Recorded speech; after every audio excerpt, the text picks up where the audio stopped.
Endi PhD olishda yugur-yugurlar qanchalik kamayadi? Haligacha son o'sishi bu sifat oshishiga olib kelgani yo'q. Dissertatsiya mavzularini ro'yxatdan o'tkazish, dissertatsiya himoyasi to'g'risida e'lon berish kabi ortiqcha vaqt talab qiladigan bandlar ham olib tashlandi. Tadqiqotchilar aynan ilmiy natijani salmoq olgan emas, shunchaki hujjatni rasmiylashtirishga ahamiyat berib qoldi. Ilm nimadan iborat? Qanaqa ilmiy ish qilindi, qanaqa ilmiy tadqiq olib borildi va qanaqa ilmiy natijaga erishildi va bu ilmiy natija ilm fanga nima beradi, jamiyatga nima beradi? Ilmiy rahbarlarga oylik to'lov o'rniga bir martalik mukofot tizimiga o'tish.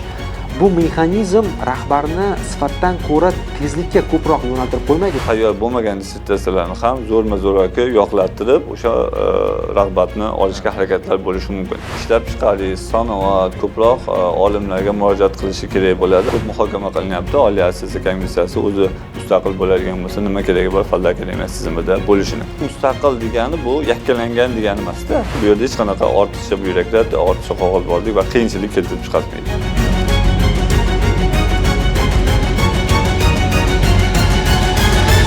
Assalomu alaykum. Endi PhD olishda yugur-yugurlar qanchalik kamayadi?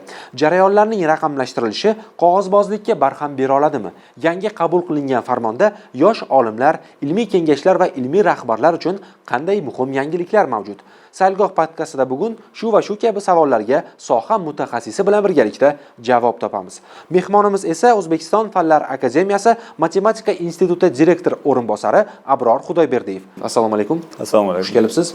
Xabaringiz bor, yaqinda prezident tomonidan qabul qilingan farmon ilmiy jamoatchilikda katta qiziqish uyg'otdi. Keling, dastlab ushbu hujjatni qabul qilishga zarurat nimadan kelib chiqdi va undan kutilayotgan natijalar qanday? Shundan boshlasak. Prezidentimizning farmonlari e'lon qilindi. Bu yangi avlod ilmiy kadrlarni tayyorlash va ularni attestatsiya qilish tizimini takomillashtirish to'g'risidagi farmon. Bundan asosiy ko'zlangan maqsad oliy ta'limdan keyingi ta'lim tizimini takomillashtirish va eng asosiysi dissertatsiya tadqiqotlarining sifatini oshirishdan iborat edi. Nima uchun bu farmonga ehtiyoj tug'ildi degan to'g'ri savol qo'ydingiz. Bilamizki, so'nggi yillarda olimlarga yaratilgan imkoniyatlar oshishi oqibatida ko'plab yoshlar ilmga jalb qilindi, ilmiy ish bilan shug'ullanadigan mutaxassislar yoshlarni soni ko'paydi. Lekin haligacha son o'sishi bu sifat oshishiga olib kelgani yo'q. Aynan mana shu joyda sifat oshirishini ko'zlab mana shu farmon e'lon qilindi. Bunda hattoki ba'zi jihatlarda son o'sishi salbiy oqibatlarga ham olib kelgan jihatlari bo'ldi. Bunda ko'chirmachilik yoki hali tayyor bo'lmagan dissertatsiyalarni yo'qlanishi yoki umuman talabga javob bermaydigan dissertatsiyalarning yo'qlanishi kabi holatlar kuzatildi. Bunaqa holatlarni barchasini to'xtatish va faqat sifatli dissertatsiyalarni yo'qlash va sifatli dissertatsiyalarni olib chiqish maqsadida bu farmon e'lon qilindi. Endi bevosita farmonga to'xtaladigan bo'lsak, aynan ushbu farmon bilan bir qator talablar bekor qilindi va o'z navbatida aynan o'sha talablar o'sha oliy ta'lim muassasalarining ichki qoidalarida ham belgilab o'tilgan. Bu holatda qanday bo'ladi yoki o'sha yo'riqnomalardagi o'sha talablar ham bekor qilinadimi?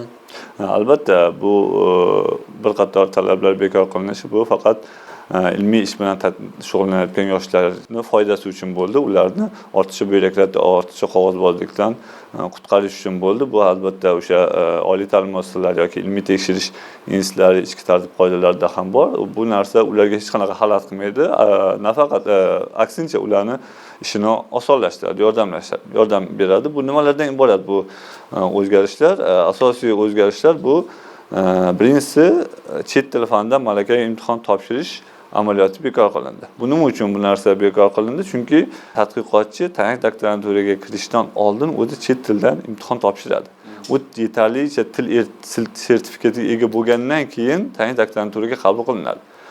O'zi chet tilni yaxshi biladigan mutaxassis bo'lsagina biz uni qabul qilamiz. Undan keyin yana uni qo'shimcha chet tilidan imtihon topshirishni talab qilishimiz bu shunchaki tadqiqotchining vaqtini olardi. Bu narsa amaliyot bekor qilindi. Bundan tashqari dissertatsiya mavzularini ro'yxatdan o'tkazish, dissertatsiya himoyasi to'g'risida e'lon berish kabi ortiqcha vaqt talab qiladigan bandlar ham olib tashlandi. Va yetakchi tashkilotda muhokamadan o'tkazish. Buning uchun olib tashlandi. Bu bilamiz, dissertatsiya himoyalari kunlar aniq bo'lib, hamma muhokama jarayonlari tugagandan keyin yana dissertatsiyani yetakchi tashkilotga muhokamadan o'tkazish uchun jo'natardik. Bu shunchaki formal tarzda amalga oshiriladigan bo'lib qoldi.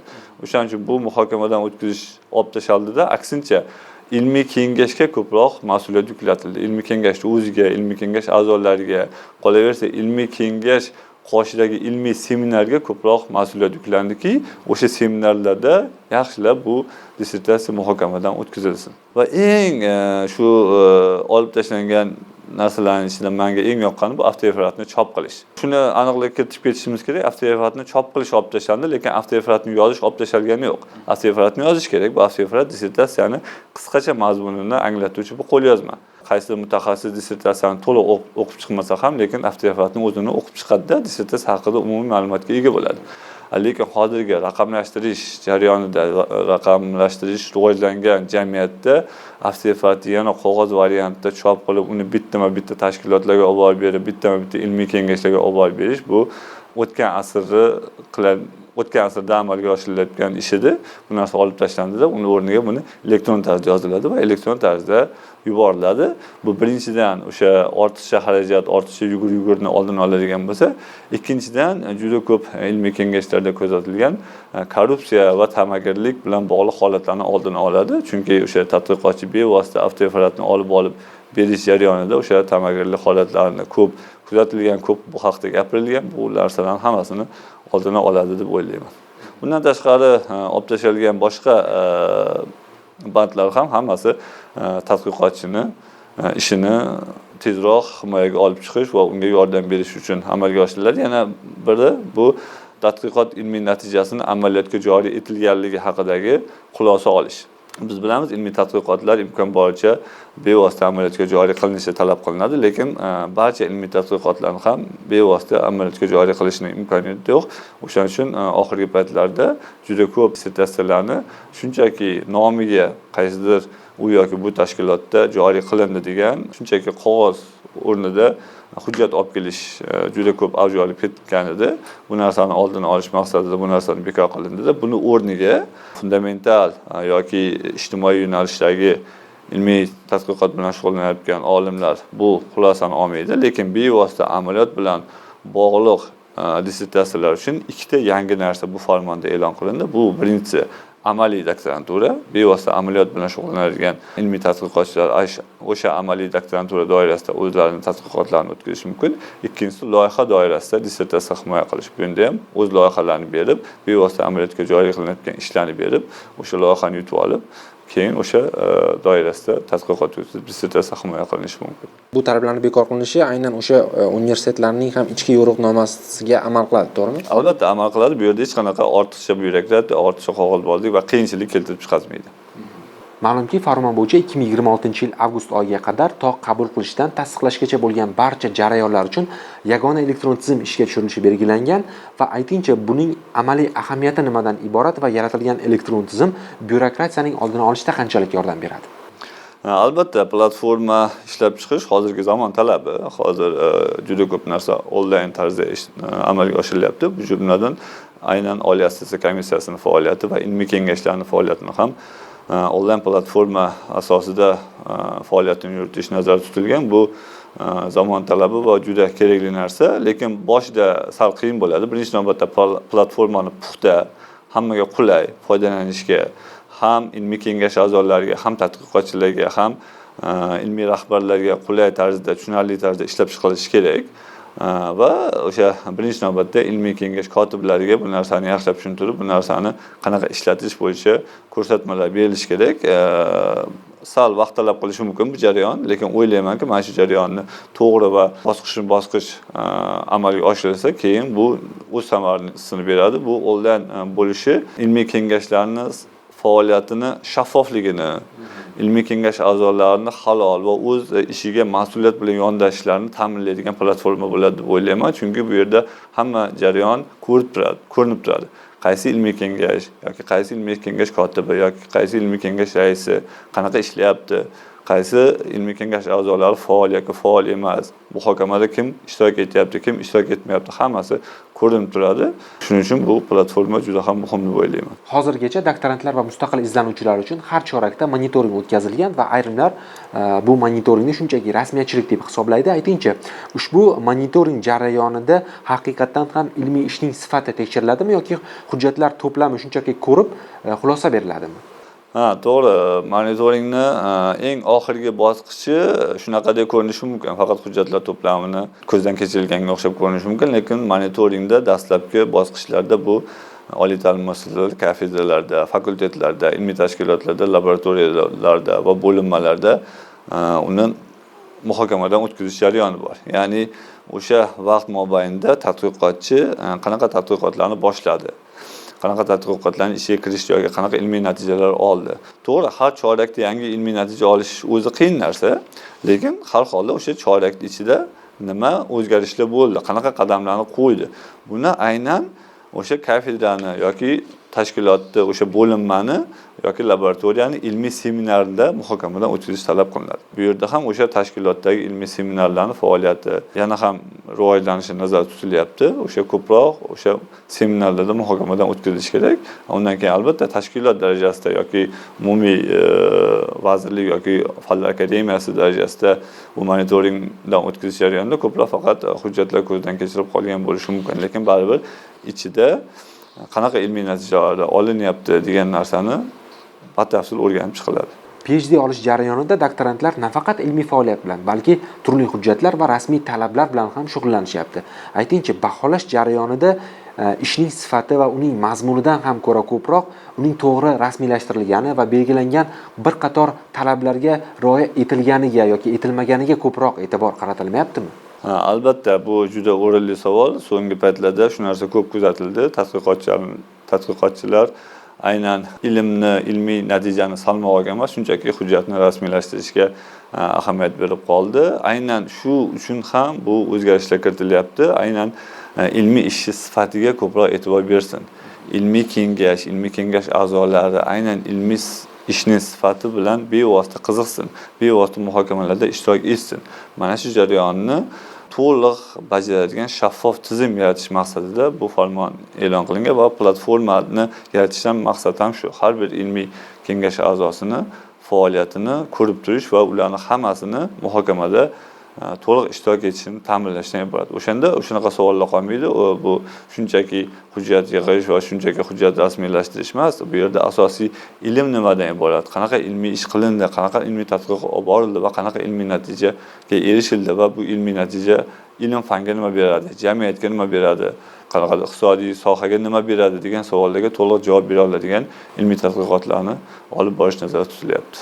Farmon bilan ilmiy kengashlar faoliyatini baholash uchun reyting tizimi joriy etilyapti. Buning amaliy ahamiyati nimada?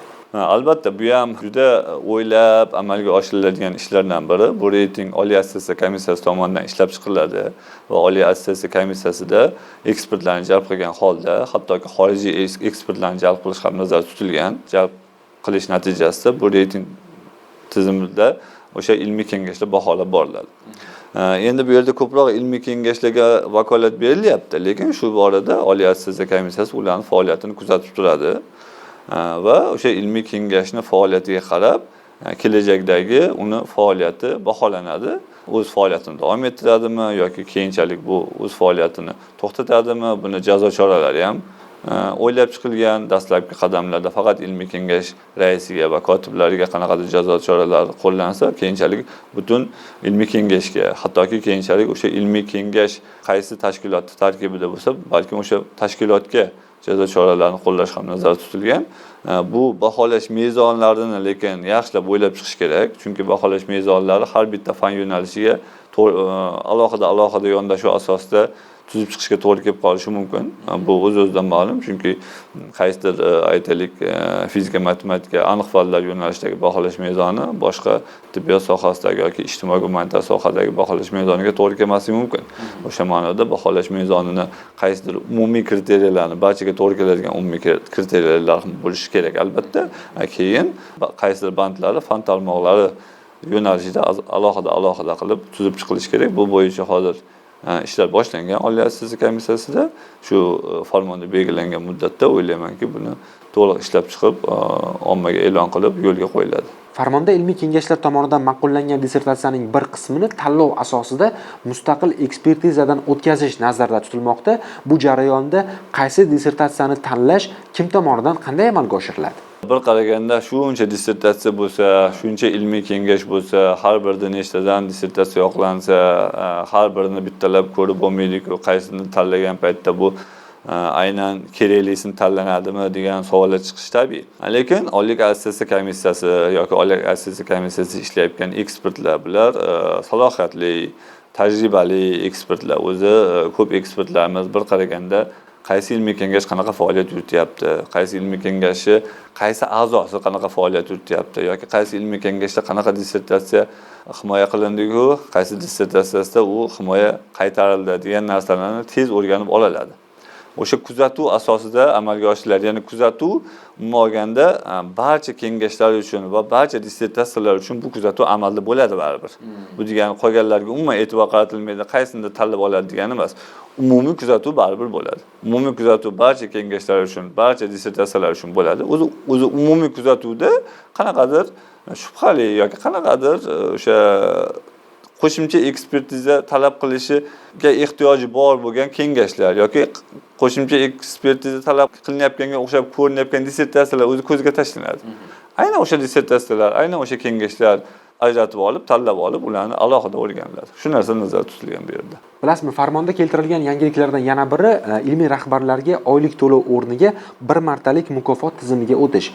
Bu mexanizm rahbarni sifatdan ko'ra tezlikka ko'proq yo'naltirib qo'ymaydimi? Ya'ni erta himoya qildirish bosimi paydo bo'lmaydimi? Mana shu savol juda ko'p berilayotgan, juda ko'p o'ylantirilayotgan, juda ko'p muhokamadan o'tkazilayotgan savol. Buni qanaqa amalga oshirish tizimini yaxshilab o'ylab amalga oshirishimiz kerak. O'shaning uchun ham bu ko'p ko'tarilyapti. Buni tizimini juda o'ylab, puxta amalga oshirmasak, haqiqatan siz aytgan muammolar kelib chiqishi mumkin. Birinchi navbatda shunchaki tayyor bo'lmagan dissertatsiyalarni ham zo'rma-zo'raki yoqlattirib, o'sha rag'batni olishga harakatlar bo'lishi mumkin.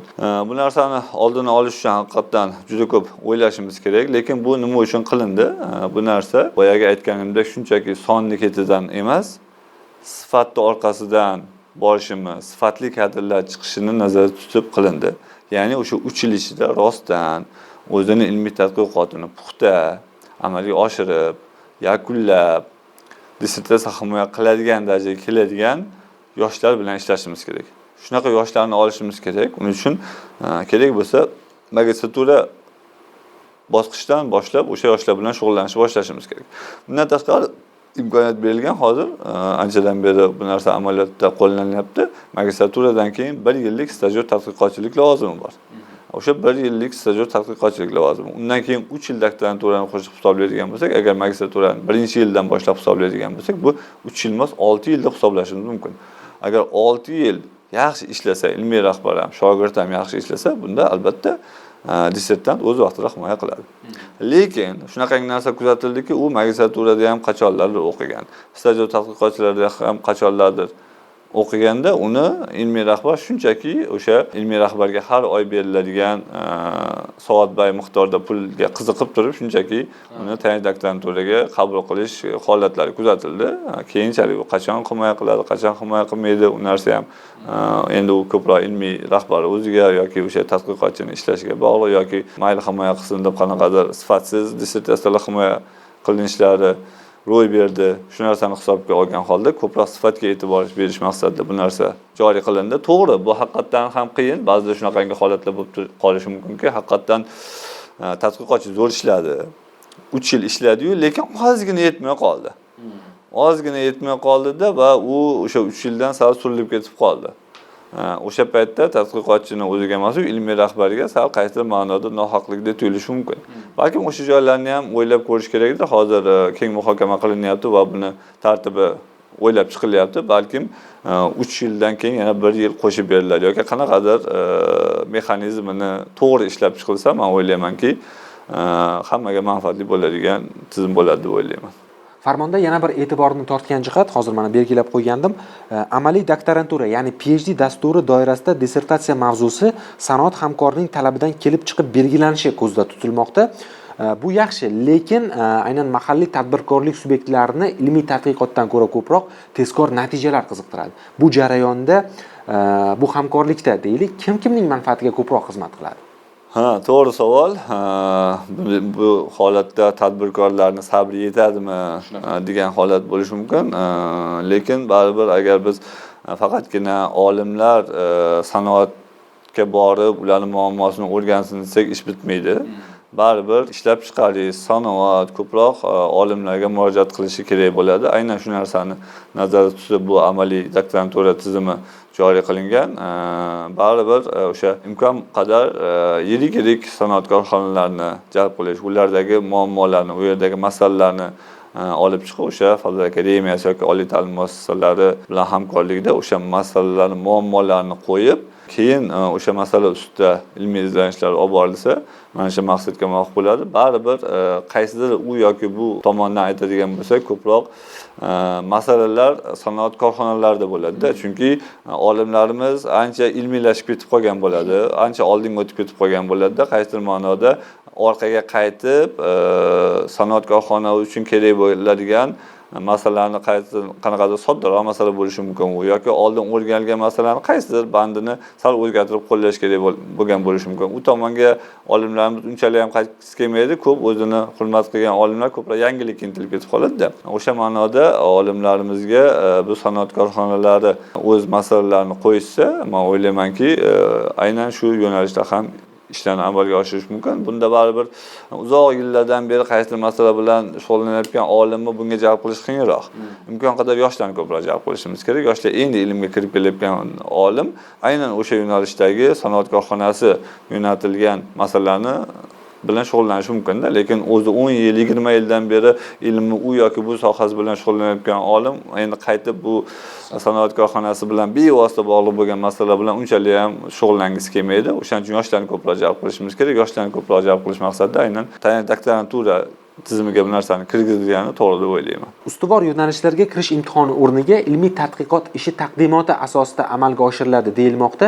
Bu yerda shaffoflik qanchalik ta'minlanadi? Albatta ustuvor yo'nalishlar belgilandi. Bu farmon bo'yicha bu yerda asosan raqamli va axborot texnologiyalari, sun'iy intellekt, atom va qayta tiklanuvchi energiya manbalari, agro innovatsiya va urug'chilik, tibbiyot, qolaversa suv resurslaridan oqilona foydalanish, undan tashqari seysmik xavfsizlik masalalarini ta'minlash bo'yicha ustuvor yo'nalishlar belgilandi. Bu ustuvor yo'nalishlarda birinchi navbatda bu ustuvor yo'nalishga kirgan tayyor doktoranturalarni stipendiyalar 1,7 barobar oshirilgan bo'lsa, ikkinchi navbatda aynan shu tayyor doktoranturasi bor tashkilotlarga qo'shimcha asbob uskunalar sotib olish uchun yana qo'shimcha mablag' ajratilishi nazarda tutildi. Endi bevosita savolingizga keladigan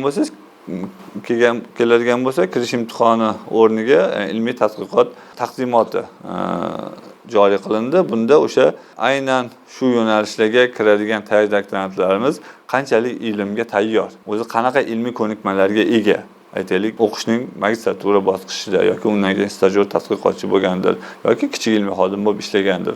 O'sha jarayonlarda qanchalik ilmga kirgan, qanchalik ilmiy ko'nikmalarga ega bo'lgan, o'sha narsani aniqlash uchun bu narsa joriy qilindi. Balkim tashkilotlarning o'ziniga berishdan ko'ra qaysidir sohalar kesimida umumiy yondashuv balkim to'g'ri bo'lar. Bu haqda ham hozir o'ylanyapti. Qaysi tashkilotlarga bersak, bir xil sohadagi u tashkilot boshqacha nizomlar asosida qabul qilsa-da, aynan o'sha yo'nalishda boshqa tashkilot boshqacha nizomlar asosida qabul qilsa, sal to'g'ri kelmay qolishi mumkin. O'shaning uchun balkim tashkilot o'zi yoki bir nechta o'shanaqa tashkilotlarni birlashtirgan holda umumiy nizom ishlab chiqarish mumkindir degan narsalarni ham hozir o'ylanyapti. Balkim o'sha yo'nalish kesimida har xil nizom asosida qabul qilinsa to'g'ri bo'lsa kerak. Bilasizmi, yana bir e'tibor qaratish joiz bo'lgan masala, ya'ni Oliy attestatsiya komissiyasining Oliy ta'lim vazirligidan Fanlar akademiyasi tizimiga o'tkazilishi. Farmonda Fanlar akademiyasiga faqat tashkiliy boshqaruv jihatdan bo'ysunadi deb aniq yozilgan. Amalda bu qanday ishlaydi? Agarda Oliy attestatsiya komissiyasi mustaqil bo'lsa, Fanlar akademiyasiga o'tkazilishining qiymati nimada? To'g'ri savol. Bu ham ko'p muhokama qilinyapti. Oliy attestatsiya komissiyasi o'zi mustaqil bo'ladigan bo'lsa, nima keragi bor Fanlar akademiyasi tizimida bo'lishini. Lekin shu narsaga e'tibor qaratish kerakki, mustaqil degani bu yakkalangan degani emas-da. Yakkalab qo'ysak, bu oliy ta'lim Oliy attestatsiya komissiyasi qanaqadir qiyin ahvolga tushib qolishi mumkin edi. Bu yerda Fanlar akademiyasining tizimiga o'tkazilish sababi O'zbekistonda ilm-fan aynan Fanlar akademiyasida ilmiy muhit Fanlar akademiyasida bu yerda Oliy assotsiatsiya komissiyasi, uni ishlash tizimi, Oliy assotsiatsiya komissiyasi bevosita kengashlar bilan ishlaydi. Kengashlarning ishlash tizimida ham ilmiylikni yana ham rivojlantirish, ko'proq ilmiylikni olib kirish maqsadida bu narsa amalga oshirildi. O'sha qarorlarni, umumiy katta loyihalarni ishlab chiqishda albatta Oliy assotsiatsiya komissiyasi Fanlar akademiyasi bilan, Fanlar akademiyasi umumiy tuzilmasi bilan bevosita maslahatlashgan holda amalga oshiradi, lekin o'zini ishlarini mustaqil tarzda amalga oshiradi, lekin shu ilmiylikni ko'proq rivojlantirish maqsadida bu narsa amalga oshirdiki, kerak bo'lsa o'sha Oliy assotsiatsiya komissiyasiga ekspertlarga ham Fanlar akademiyasini xodimlari, olimlari, akademiklarini ko'proq jalb qilish, kengroq jalb qilish imkoniyatini yaratadi bu narsa. Bu narsa o'z-o'zidan bajarilayotgan tadqiqotlarni, himoya qilinayotgan ilmiy dissertatsiyalarni ilmiy tomondan yana ham rivojlanishiga olib keladi. Shu maqsadda bu narsa joriy qilindi deb hisoblayman.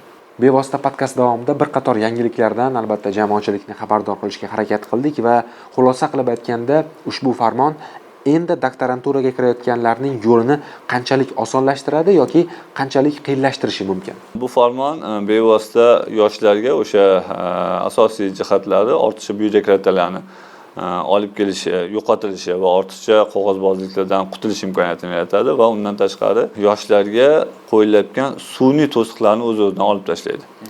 Juda ko'p yoshlarimizga ilmiy kengashlar yoki ilmiy seminarlar yoki ilmiy kengash a'zolari tomonidan qanaqadir sun'iy to'siqlar qo'yilishlarini bilamiz, qanaqadir tamagirlik holatlari ro'y berayotganini ko'ramiz. Bu farmon aynan shu shaffoflikni ta'minlash maqsadida, halollikni ta'minlash maqsadida, aynan akademik halollikni birinchi o'ringa qo'yib bu farmon ishlab chiqildi. O'sha platformani joriy qilinishni ham asosiy jihatlaridan biri shu, ya'ni hamma jarayon shaffof tarzda hammaga ko'rinib tursin. Bu ilmiy kengash faoliyati ham, ilmiy seminarlar faoliyati ham, ilmiy kengashning har bir a'zosini u muhokamalarda ishtirok etish ham hammasi shaffof ko'rinib turishini ta'minlash maqsadida amalga oshirildi. Bu o'ylaymanki yoshlarga juda ham yaxshi bo'ladi. Buni qanaqa aytishimiz mumkin? Misol uchun aytaylik, bir yosh tadqiqotchi o'z ishini ilmiy kengashga topshirdi-da. Platformada ko'rinib turadi endi qachon bu ilmiy kengashga topshirdi. Uni sun'iy ravishda shunchaki uni muhokamaga qo'ymasdan turishning iloji bo'lmaydi. O'z-o'zidan muhokamaga qo'yilishi kerak. Yoki bir nechta ish kelib tushsa, o'z-o'zidan birinchi kelganini oldin, ikkinchi kelganini keyin qo'yiladi. U o'z-o'zidan u yerdagi korrupsion holatlar ham o'z-o'zidan amalga oshmaydi, barham topadi. Shu ma'noda yoshlarga juda yaxshi bo'ldi. Undan tashqari eng muhim jihati bu yerda alohida belgilangan o'sha ilmiy kengashlar samaradorligini oshirish uchun juda alohida bandlar yozilgan. Bu narsa alohida e'tirof etilgan bu farmonda. Aynan shu ilmiy kengashlar samaradorligini oshirish uchun xizmat qiladi deb o'ylayman bu farmon. Hurmatli kuzatuvchilar, bugun biz siz bilan birgalikda O'zbekistonda PhD olish va uning himoyasi, jarayonlarning raqamlashtirilishi, qog'ozbozlikning kamayishi, bekor qilinayotgan va yangi o'rnatilayotgan tartiblar, ilmiy kengashlar va ilmiy rahbarlar faoliyati bilan bog'liq yangiliklar haqida gaplashdik. Muhim savollarga javoblar oldik. Agarda sizda ham ushbu mavzu yuzasidan turli fikrlar va savollar bo'lsa, ularni albatta izohlarda yozib qoldiring. Adliya TV'da Saylgoh podkastini kuzatishda davom eting. Xayr, salomat bo'ling.